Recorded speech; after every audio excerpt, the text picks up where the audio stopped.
मुराद पूरी कर दे हलवा बाटू। बहुत अच्छा सर को झुका के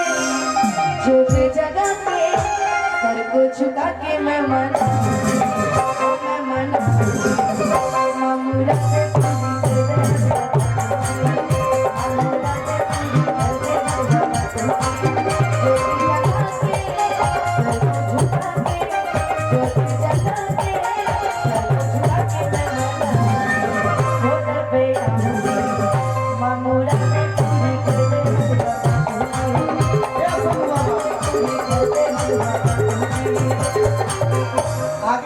बोलिए आगे।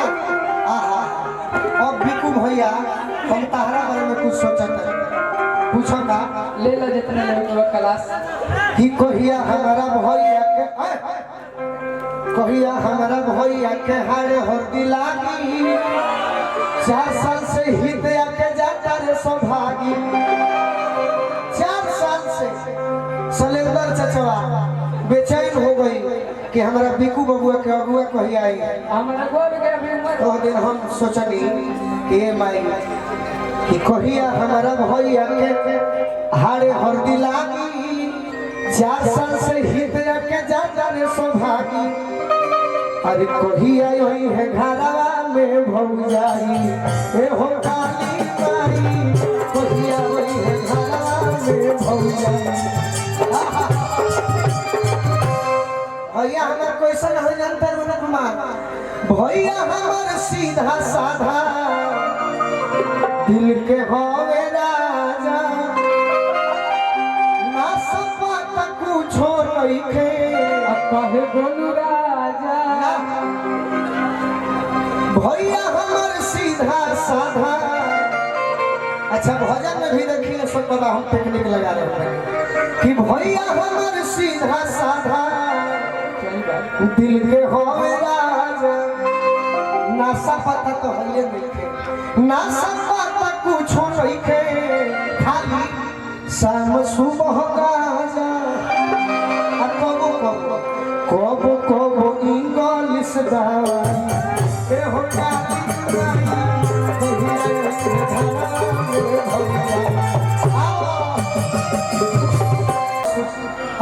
तने औरत लोग बैठल बा हो गाना गा ना निमिया के डाढ़ में लावे हिलोरावा हो कि झूली रे झूली ना मैया मोरी गावे गीतिया हो। पचरा में एक और बड़ा सुंदर है ना कि झूला झूले साथ बहिया होने जाते ने पहले आपके साथ गाना शुरू करेंगे लचके निमिया कटा फसा दे होले बारे हमारा के बोला हम सोचले एक साथ का भोजन ना तू कहीं बताओ ना का है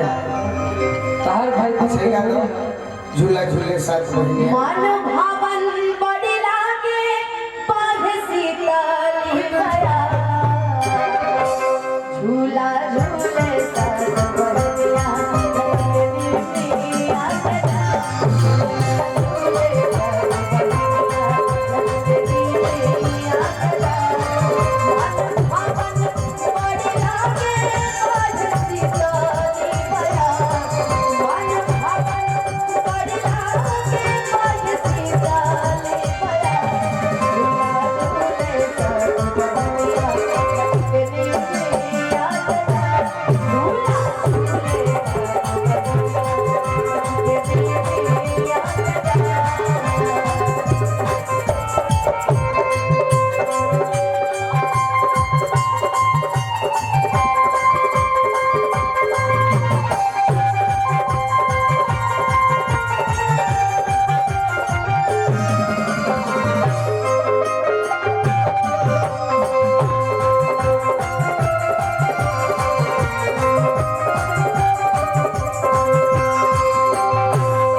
पता